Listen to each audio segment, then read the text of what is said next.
2025ರ ICC ಟೂರ್ನಿಯ ಆತಿಥ್ಯ ಬಗ್ಗೆ ಗೊಂದಲ ಮುಂದುವರೆದಿದ್ದು, ಹಿಂದೆ ಚಾಂಪಿಯನ್ಸ್ ಟ್ರೋಫಿ ಭವಿಷ್ಯ ನಿರ್ಧಾರವಾಗಲಿದೆ.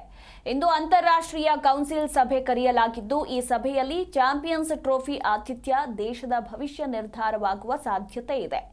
ವರ್ಚುವಲ್ ಆಗಿ ಸಭೆ ನಡೆಯಲಿದ್ದು, ಐಸಿಸಿ ಮಂಡಳಿಯ 12 ಪೂರ್ಣ ಸದಸ್ಯ ರಾಷ್ಟ್ರಗಳ ಪ್ರತಿನಿಧಿಗಳು, ಅಸೋಸಿಯೇಟ್ ರಾಷ್ಟ್ರಗಳ 3 ಪ್ರತಿನಿಧಿಗಳು, ಐಸಿಸಿ ಅಧ್ಯಕ್ಷ ಮತ್ತು ಸಿಇಒ ಜೊತೆಗೆ ಸ್ವತಂತ್ರ ನಿರ್ದೇಶಕರು ಈ ಒಂದು ಸಭೆಯಲ್ಲಿ ಭಾಗಿಯಾಗಲಿದ್ದಾರೆ.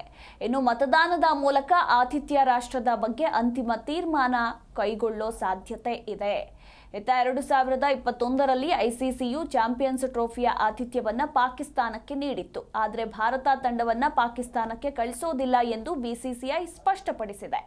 ಇನ್ನು ಟೂರ್ನಿಯನ್ನ ಹೈಬ್ರಿಡ್ ಮಾದರಿಯಲ್ಲಿ ನಡೆಸಬೇಕು ಎಂದು ಐಸಿಸಿಗೆ ಒತ್ತಾಯಿಸಿದೆ. ಆದರೆ ಪಾಕಿಸ್ತಾನದಲ್ಲಿಯೇ ಟೂರ್ನಿ ನಡೆಸೋದಾಗಿ ಪಿಸಿಬಿ ಹೇಳ್ತಾ ಇದ್ದು, ಇಂದಿನ ಐಸಿಸಿ ಸಭೆಯಲ್ಲಿ ಅಂತಿಮ ನಿರ್ಧಾರ ಹೊರಬೀಳುವ ನಿರೀಕ್ಷೆ ಇದೆ. ಜಿ ಕನ್ನಡ ನ್ಯೂಸ್ ಈಗ ನಿಮ್ಮ ಮನೆಯಲ್ಲೇ ನೋಡಿ. ಎಲ್ಲ ಕೇಬಲ್ಗಳಲ್ಲಿ ಈಗ ಲಭ್ಯ.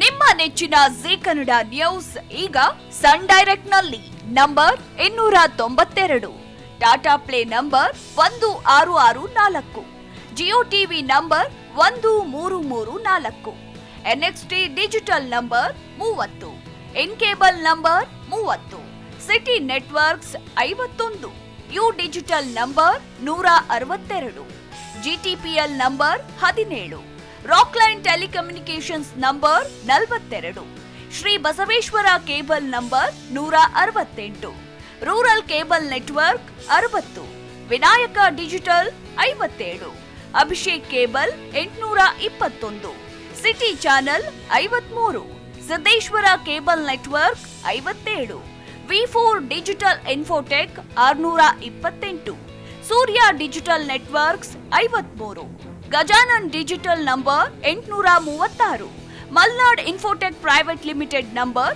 56, Metrocast number 830, Victory digital number 167ರಲ್ಲಿ ನೋಡಿ ಆನಂದಿಸಿ.